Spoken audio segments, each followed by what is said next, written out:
Babae ang ina, lalaki ang ama. Yan ang nakasanayan nating istruktura ng pamilya. Pero mayroon ding mga pamilya na hindi pangkaraniwan. Gaya na lang ng binuo na LGBTQIA+ couple na sina Jeroma at Adrian. Sa simula talaga, parang nagulat sila. Kasi, kumbaga kami mga bakla noon, ang pangarap namin maging beauty queen, magparetoke, mga ganon, mag-Japan, ganyan. Tapos sa isang iglap, sa mabilis na pagkakataon, parang nag-iba. Mabilis na nahulog ang loob ni Jeroma sa kanyang partner na isa namang lesbian. Mas madalas na ako yung gumagawa ng gawain ng pangnanay.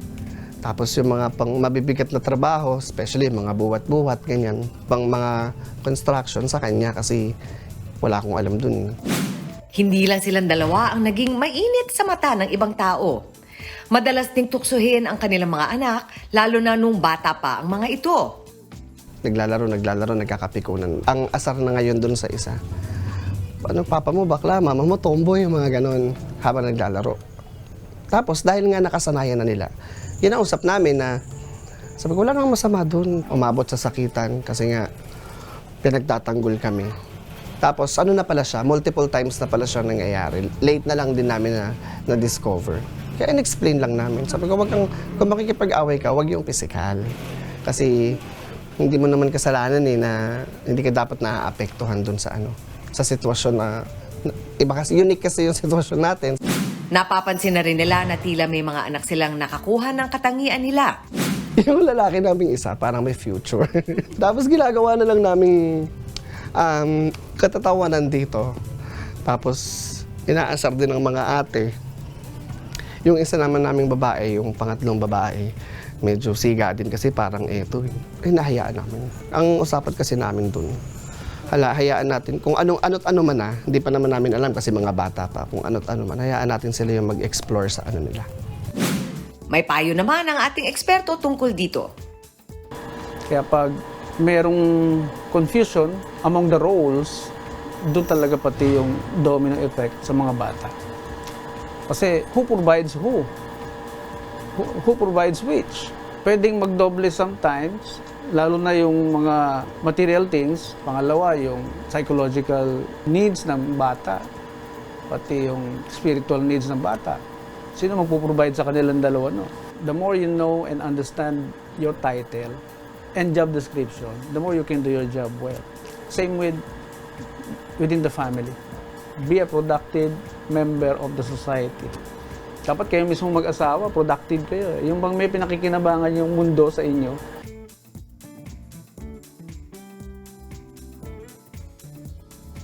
Ay, naku. Basta ako gusto ko maging friends si Diba Jeroma at si kayo? Adrian. Kaya, Nakakatawa si Adrian at si Jeroma talaga Parang sa mga anak. saya-saya ng pamilya Oo, nila. yun yung pagbabasihan mo, yung parang ako lang to, ewan ko Yeah. pero yung parang secondary yung kinakalimutan mo yung kanilang gender identity, yung gender preferences. Tao lang na ang sasaya nila na nagmamahalan, parang yun ang tumatak sa akin. Kanina nga, nung nanonood tayo, ang tanong natin, anong kaso? Oo. Anong mali, di ba? Anong problema? Kasi kung tutuusin naman, kahit paano pa nila ina-identify yung sarili nila, pero pag nakita mo naman yung pamilya nila ngayon at yung kung gaano sila kasaya, at wala namang confusion sa roles and responsibilities nila, Yes. At yes, Go sige, ahead, go. Mami. Hindi, ang importante lang is mabubuting tao sila. Diba? More than anything, kahit ano pa man yan, at the end of the day, and they're raising good children. Kita mo naman din sa video na mukhang masasaya naman talaga. At saka ako talaga, pagdating sa mga ganyang bagay, wala tayong responsibilidad i-explain sa mga tao bakit natin ginagawa ang mga ginagawa natin para sa mga pamilya natin. As long as wala tayong nasasaktan. Tama. Kasi iniisip ko palagi, bakit nga ba tayong hilig-hilig nating magkaroon ng say sa lahat ng bagay? Yes. Parang, di ba no? Parang kahit di ka tinatanong, sasabihin mo. And minsan, hindi natin naiisip na meron yung epekto hindi sa mga magulang, kundi sa mga anak. Pero, dun sa nakita kong video kanina, ang ganda dahil sa sobrang pinuno ng mag-asawa, yung tahanan nila at mga anak nila ng sobrang pagmamahal, walang puwang para sa hate.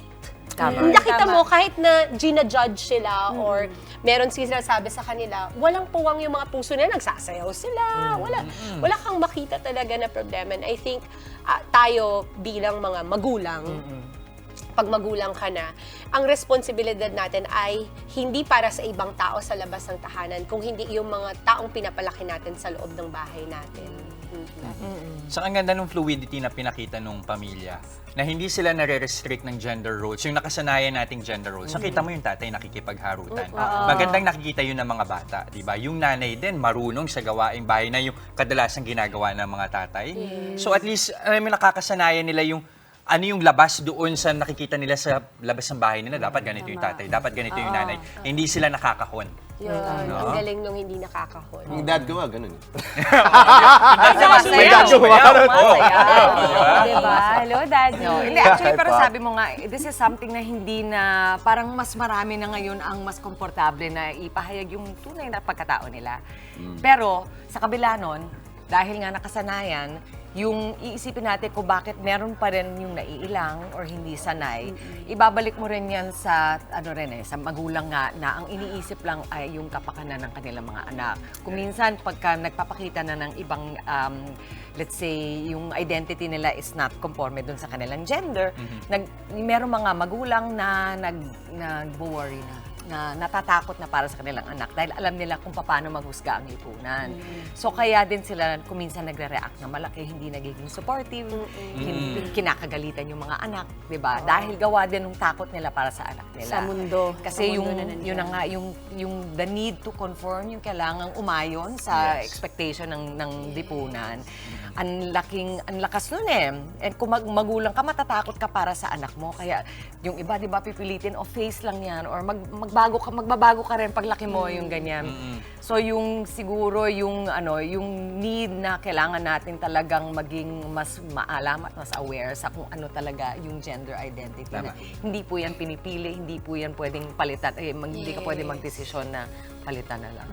Kaya yung suporta ng pamilya ng mga magulang at natin sa ibang tao na kakaiba sa atin, hindi lang sa loob ng bahay nyo, sa loob ng tahanan, sa labas din dapat. Dapat complete. Yeah. Tama. So yun, awareness at mas maging open ng ating mga isip at utak. Lalo Ayan po. magte-2024 na nga naman. Oh, Correct. Ang panahon na po. Ayan. Tama ka dyan.